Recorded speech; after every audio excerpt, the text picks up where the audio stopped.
Consumer Counterpoint, your go-to podcast for all things consumer-related litigation.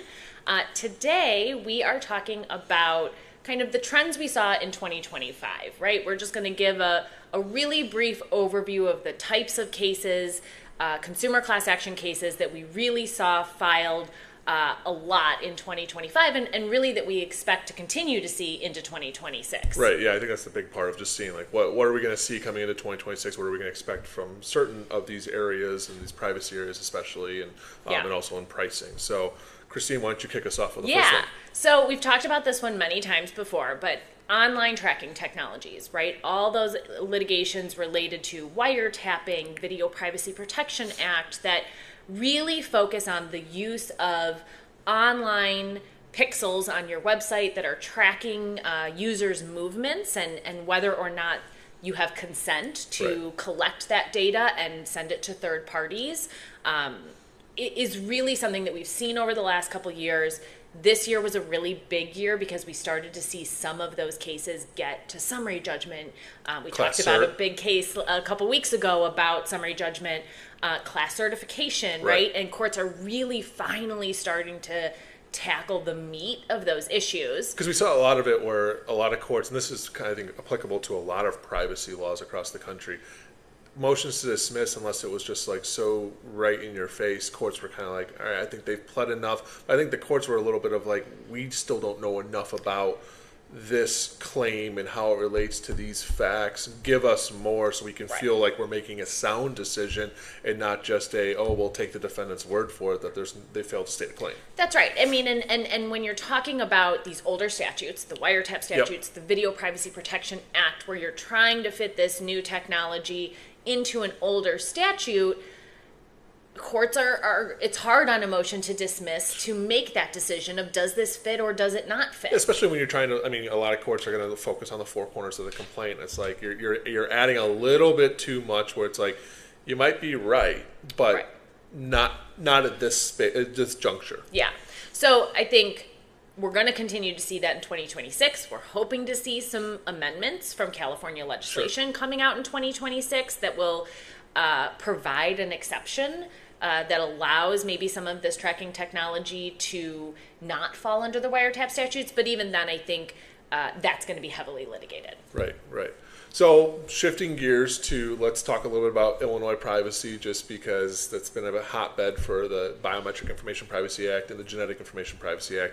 Obviously with BIPA, the Biometric Privacy Law here in Illinois, it's been pretty hot since about 2019, 2020. I would say that the filings under the Biometric Information Privacy Act in Illinois have slowed over the last year or so, and largely that's because I think there's been a lot more of awareness of the statute here in Illinois. And just kind of background, the statute prohibits against the capture and collection of biometric information without obtaining a written consent and providing a publicly available policy. In the employment context, it's more we've been seeing time clock companies and vendors implementing either the hardware, the software, the software, including this written consent. We've also seen in consumer space just clients just being aware of what is capturing biometric information, whether it's virtual try-on tools, whatever it might be. So there's still these claims are still happening. They're slowing down, but I think the big things to look at for 2026 and what we've seen this year are two things. So in 2024, there was the amendment to BIPA that was really at the request of the Illinois Supreme Court in the White Castle decision, which held that every claim or every scan of biometric information could be a separate claim, and basically it's like this per scan concern. The Illinois Supreme Court said, a plain reading of the statute says that this is what it means, but the Illinois legislature should do something about this. Well, they did in 2024, and they curbed the damages to a single violation for the same type of scan or collection. Now, the fight that we've had there is there's been inconsistencies amongst the federal courts and the state courts. Both types of courts have been holding or deciding whether or not it's been that this change in legislature has been retroactively applied. Sure. And so because of that, there have been some challenges to the Seventh Circuit right now. And so that's just really going to impact some of these pending cases that were pending before the 2024 amendment Yeah. put into place. So that's where we're going to see that, and the other one we're going to see. Well, and I think, with BIPA too, right, we've seen a lot of creativity coming out of the plaintiffs' bar this year. And so about newer technology. And so as new technology becomes available and makes things like virtual try-ons and things like that accessible to companies that want to kind of advertise their products, I think we're going to start seeing some creative arguments come out under BIPA too. Yeah, don't you think? I absolutely agree, and I think it's exactly it. And I think we talked about this when we talked about in our episode on BIPA alone. It was really low hanging fruit with the time clock cases. I mean, if you didn't have the written consent, you didn't have a publicly available policy, but you were having your employees enroll in time clocks, it was oftentimes, aside from an exemption, which we'll talk about in a couple of seconds here, it was really hard to argue or really defend against those types of cases. And so low-hanging fruit, but like as I said, those filings are slowing down, likely because there's been more compliance and more counseling from businesses outside counsel. And so we're going to start seeing, we've seen some virtual try-on tool. We've even seen some universities getting hit with like their online proctoring tools over the years. Sure. And so there's going to be more creative claims. So I don't think this is going to be the end of BIPA. And quite frankly, the amendment wasn't really, this damages amendment didn't really stop BIPA litigation. It really just stopped a couple plaintiffs' firms that thought maybe they can seek damages on a per scan theory. Right. But a lot of the firms weren't doing that. So it just really kind of stopped a few firms from doing that. So we're still seeing those cases. And so the other thing we're going to see in BIPA is going to be the state contractor exemption. So that picked up, so that has been pending before the Illinois appellate court earlier this year. But more recently, the Seventh Circuit has been asked to take an interlocutory appeal in a case that was recently granted interlocutory appeal in the district court here in the Northern District of Illinois. And so really it's going to be this idea of whether or not like a business is a state contractor, and really just seeking some guidance on what is a state contractor. What does the statute says, something to the effect of, when working for a state or local unit of government, you were exempt from the requirements of BIPA. So what is that when working for? Yeah. What does that mean? And that's just something as a matter of first impression we have not seen. Right. And if that is defined super narrowly, that excludes a lot of companies. If it's defined broadly, right, I'm assuming there's lots of companies that have state contractor, right, contracts, state contracts that, in addition to their other business, they have. Yeah, and that's exactly it. And we've seen some arguments from the plaintiffs' bar of, what is that interpretation? What should that mean? Is there a focus on the plaintiff, him or herself? What are they doing, for the company? Obviously the defense bar has been arguing more about, first off, that exemption does not even reference the plaintiff or the aggrieved individual as defined under the statute, and it's really been more of a when working for and who is working for the company. So what is the company doing? It's a temporal and scope argument is what the defense is saying, and so it's going to get teed up. Like I said, it's fully briefed before the Illinois appellate court, and then with the Illinois with the Seventh Circuit, they're likely to accept the appeal on that case as well. So we'll see how that could shake out, but it could have big implications, depending on how the courts interpret that's exemption. Yeah. So then, speaking of Illinois privacy, right? Let's talk about GIPA. Yeah, so the Illinois Genetic Information Privacy Act is really a statute that was designed to prevent discrimination based on genetic information. It also is a law that contains language that prohibits the disclosure of genetic information. And so where we've seen a lot of these cases really started picking up around 2022 into 2023. A lot of employment context cases, where they're asking for certain information. Plaintiffs are alleging it as a condition of employment, which is prohibited under GIPA. And then more recently, over the last year or so, we've seen the plaintiffs' bar get creative and try to figure out how can we get this Genetic Information Privacy Act married essentially with some of these online tracking tools like we've seen. And so we've seen some DNA testing companies sued, and so we've seen just kind of the creativity there. I would say that the filings overall for GIPA claims in Illinois far less than what we've seen in the past with BIPA. Even at the infancy of the statute or of the claims being filed, I should say. So like let's compare like BIPA in 2019, 2020 to GIPA in 2022, 2023. Now coming into recent, it's been far less. But I think it's because it's not as black and white as BIPA can be. Sure. Because there's a lot of question of what is and is not genetic information. In the employment context, isn't in fact being asked as a condition of employment. In the consumer context that we're talking about, like say, like testing company, DNA testing companies and stuff, what information is actually being disclosed, whatever it could be. So, I mean, it's not as clear, and so, but we're still seeing cases getting filed. I would say, like in the BIPA context, we're at least seeing a case getting filed each week. I would say with GIPA, maybe one every 2 weeks right now. So it's slowed down, but nonetheless, I think once we start seeing class certification decisions, which we will start seeing early next year, some summary judgment cases, it could have the potential of opening the floodgates, or it really could just start shutting things down entirely. We'll see. Yeah, depends on which way the courts are going on that. So, shifting gears again, right? TCPA. Sure. Another one we've talked about several times on this video cast in different contexts. But this year was interesting because we saw a huge uptick in TCPA cases. Obviously, TCPA has been around for a long time. And we saw different cases coming down this year. We saw a lot of quiet hours cases, which we've never really seen before. And then a really big uptake in kind of wrong number, reassigned number, do not call cases.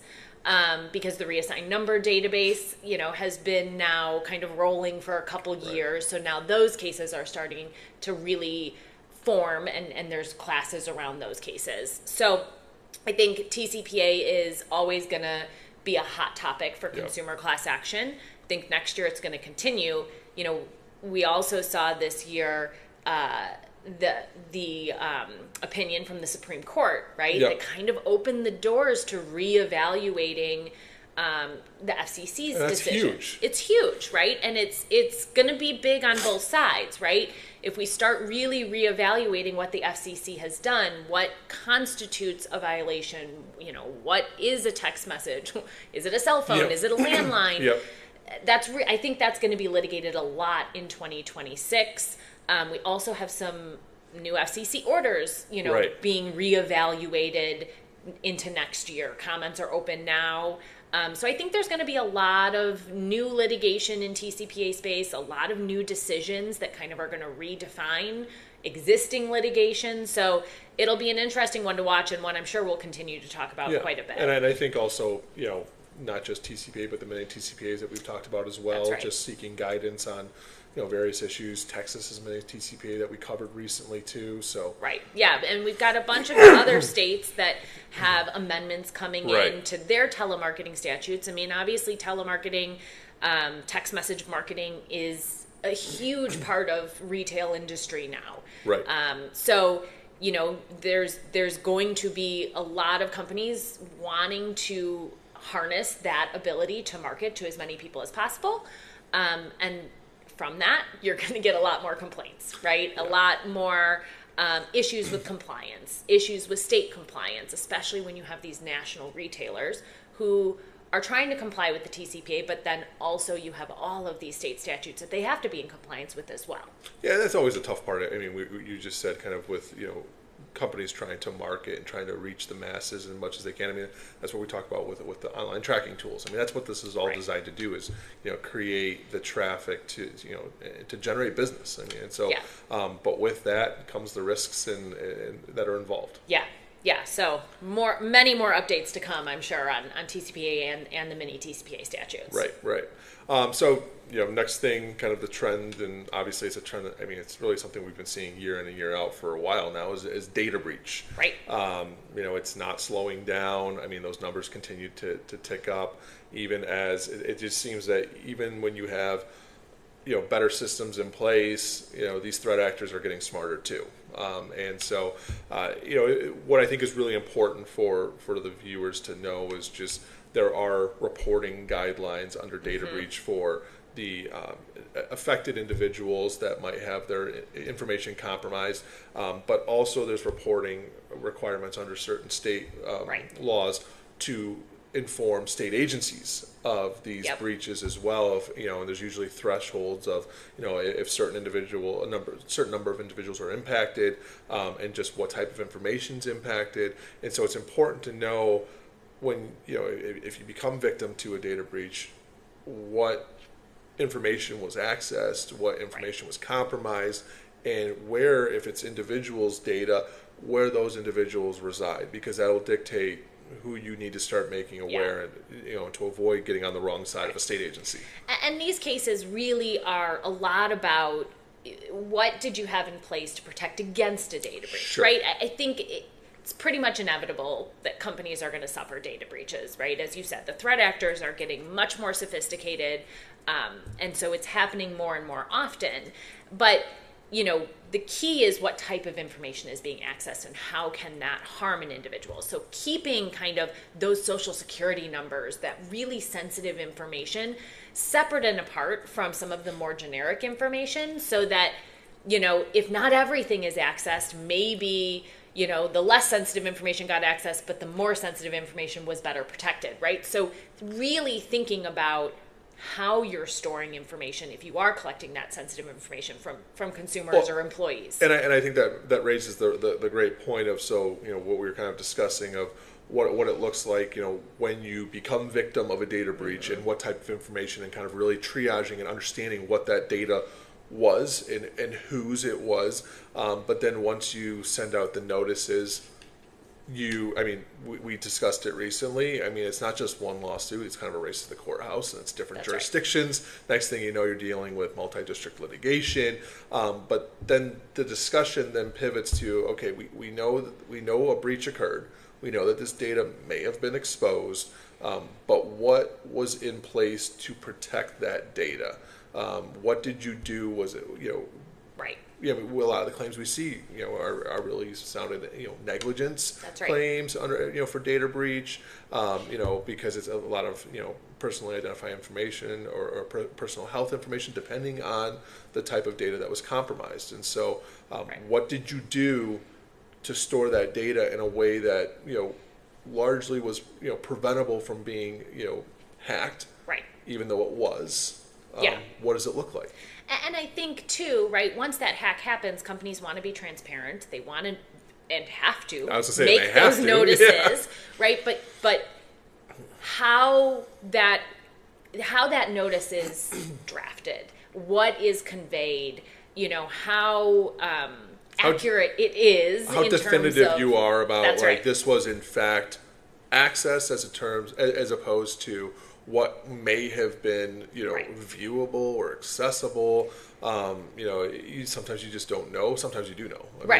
And I think those facts, can really turn a litigation sometimes. Sure. And so, you want to be thinking about that inevitable litigation that's going to come at the time you're putting those notices together. Well, yeah, because notice becomes exhibit 1 to a complaint. That's right. The plaintiff received a notice, and this is it. And so what it says in there is really hard to walk back later. There's ways to do it, but it's an uphill battle when you have to walk back something that you've already issued to the masses. Right. Okay, so let's talk about pricing, because I think pricing, again, has become something that is a focus of the plaintiff's bar, a focus of consumers. You hear a lot about junk fees and hidden fees. And as a consumer myself, it's frustrating, right? You go to buy something and you think it's one price, and then all of a sudden you get to that last page and you're like, it's $20, how did it become 40? Right. What happened, right? And so there's a lot of states and federal guidance that is being put in place to protect against hidden fees, junk fees, and what's known as drip pricing, right? Drip pricing is this idea that you advertise one price, but then kind of by the time you get through the screens of checkout, you've dripped in a couple other fees, mandatory or not mandatory, right? Sometimes we see fees being added that aren't required but are automatically added, like shipping fees or and then somehow a separate shipping protection fees. And then a handling That's right. fee, and I'm like, I don't understand how that's different. So yes. Yeah, so I think, businesses need to be really careful about how they're presenting their pricing, because obviously, you want to be as competitive as possible and put your best foot forward in getting someone to purchase a product or purchase a service, but there's really strict guidance out there about what you have to disclose upfront, what that advertised price has to include. And so we've seen a lot of litigation under kind of the unfair and deceptive trade practices claims, which every state has, saying that the consumers are being deceived in terms of what they thought they were going to pay and what they are paying. And so it's really important that companies are looking at that updated guidance, which honestly is changing all the time. Sure. New statutes are being put in place. New laws are being put in place. California, we talked with Ken Wilton a couple weeks ago a couple months ago about a new, California law, on honest pricing.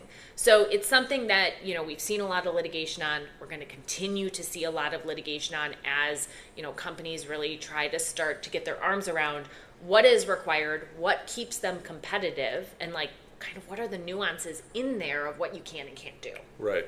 And, staying with actually pricing, I think the other thing that we've been seeing a lot of lately too is this strike-through pricing and perpetual sales. This idea that, something is regularly $1,000, but you can get it today for $100, but it is never sold at $1,000. And that kind of goes into the perpetual sale of just that, we see sometimes, on a lot of websites, especially with, Black Friday, that we've seen a lot of sales of, countdowns and timers and hurry up and get there. Well, there are federal guidelines and state laws on, these very types of sales tactics, and the idea that, you can't be selling something for a strike through price that's never being sold at that price that's actually struck through, or you can't have this timer that comes down and says you've got 8 hours to make this purchase, and then after that it's going back to the real price, but it never goes back to that real price. And so those are kind of the big things that we've been seeing a lot, and it's it falls under a lot of these Deceptive Practices Act claims as well. Yeah, I mean it's the hurry up and buy this, right? Is the consumer feeling pressure to buy something because they think that sale is going to end when the sale doesn't actually end, or do they feel like they're getting a great deal on something when in fact they're paying the price that it was always going to be sold at that price all the time? Now, from a defense perspective, right, they're getting what they asked for. They're getting it for the price at they agreed to. At a price that they felt comfortable about. That's right. Yes, obviously the plaintiff's going to say, but the mindset was that this thing was $1,000, but I was able to get it for $400 today if I acted now and only now, only to find out that in a month or 2 months or 3 months from now, it's still the same price. Yeah, so I think that, those claims, we see a lot of them. I think they're pretty tough to certify, right? Because you're talking about a consumer's mindset on why they made the purchase. Exactly. But nevertheless, there's litigation out there on it. And if you're not ever selling those products at the, strike-through price, or that sale never ends, again, you're already not in compliance with certain guidelines, certain laws, so you need to make sure that you are making those sales true sales. Yeah, and when you do stuff like this, you are at very least into responding to a complaint, discovery, and class certification, all of which are not cheap, and can be very burdensome on a business and time consuming. And so the plaintiffs bar, they know that whether or not, obviously the goal for them would to get that class certified, but at the same time, leveraging a settlement to avoid the class certification and discovery and stuff. That's really where they're at, and that's what we try to work with clients to avoid, is the cost of discovering class certification, let alone what could happen after that if class is certified. But avoiding that really just makes cases and claims very unappealing to the plaintiff's bar. Yeah. Okay, so the last one we're going to cover, and I know this is a much longer episode than we typically do, but again, we're doing this 2025 wrap-up here, is labeling cases and kind of that idea that you have deceptive advertisements or false advertisements, right? So we're talking about those cases. I mean, if you think about this area, you're thinking about products that say they're natural or organic or, environmentally friendly, right? Yeah. And whether or not you have substantiated those claims or that is actually 100% true is something that companies really need to think about and is being challenged quite a bit by the plaintiffs and consumers out there. If something says it's made with 100% real fruit juice, is that actually true? Or made in America, Right. some of these things, but we find out that maybe some things aren't, or some components of it aren't. We see a lot of that as well. Right. And again, you've got this struggle between, marketing groups and business groups that really, need to be competitive, and maybe the competitors are saying it, and so now you want to say it, and there's a real fine line between, being able to be competitive in a market if you're not saying something, or advertising it in a certain way. But again, there's a whole process by which you have to go through to substantiate certain claims, especially like medically related or when you're talking about certain ingredients, right? You have to really substantiate and take the time to have the back end proof that is in fact true in order to make that claim. But I think, as you said, even things, more generic, right? That aren't kind of this organic or natural or, things that are, or hyperallergenic, right? Right. Things that, anything on your label, even if it doesn't need to be substantiated scientifically, if you're advertising something, be careful about saying 100%, right? Yeah. If that maybe because you're kind of making that statement like it's true. Absolutely and always this way. Right. And it's something that consumers rely on to a certain extent, and maybe they pay a higher price because they thought it was organic, but now it's not. Right. Obviously it's something that affects a consumer's decision. And so again, we're seeing deceptive trade practices claims, unfair trade practices claims around labeling and whether or not that label that drew someone in to buy that product was potentially deceiving. Yeah.